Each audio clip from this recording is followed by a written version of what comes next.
this video, we're going to discuss the Turkish get-up for beginners using a shoe.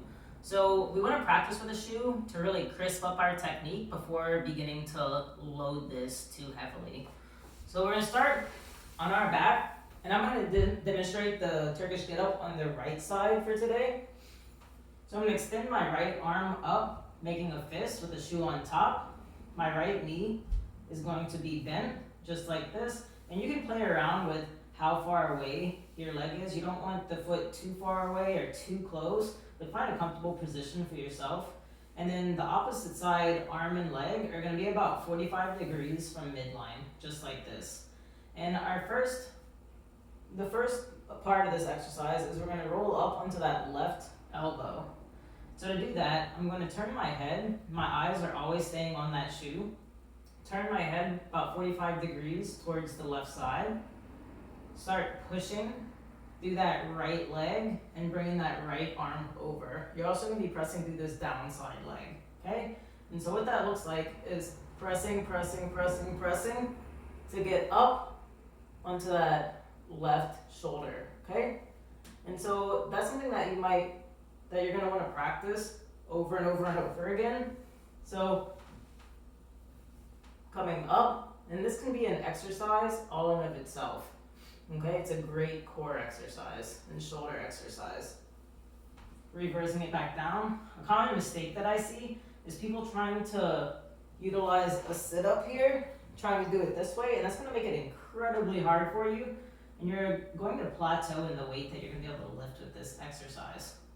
So try and push that hip over, push, and come up onto that elbow this way. That shoulder isn't sinking like this. I'll show it from the back here.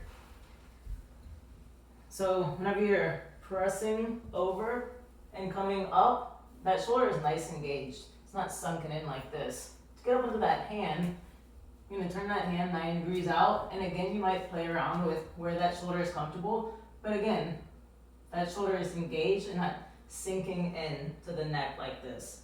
Okay? And so here we are.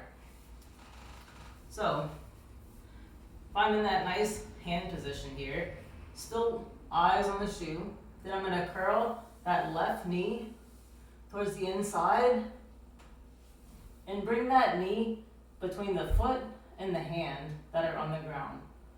Okay? And so we're trying not to curl our spine here. Our spine is nice and straight and our hip is loaded. Also, my toes underneath are curled under.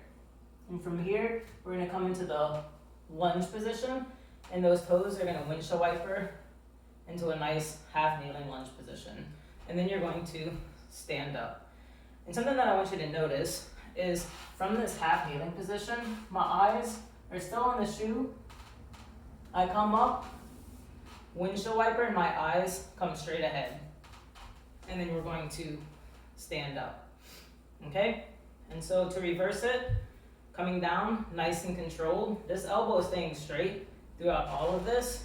Windshield wiper, eyes back on the prize. Hinge back to get that hand down. Swing that left leg forward. Come back down to the elbow. And then reverse that roll back onto the ground. And now for a full demonstration of that, we're going to turn our head, eyes there. Coming up to that elbow, shoulders packed, onto the hand, swinging that leg through, shoulders again, all still in a line, coming up to the lunge, windshield wipering and eyes stay straight, standing up, reverse back down to the lunge, windshield wiper, eyes on the shoe, hinge back to load that hip, bringing that leg forward, down to the elbow, and reversing that roll back down to the ground. And you'll notice if that shoe gets all wobbly and falls off, slow it down and try and crisp up that technique.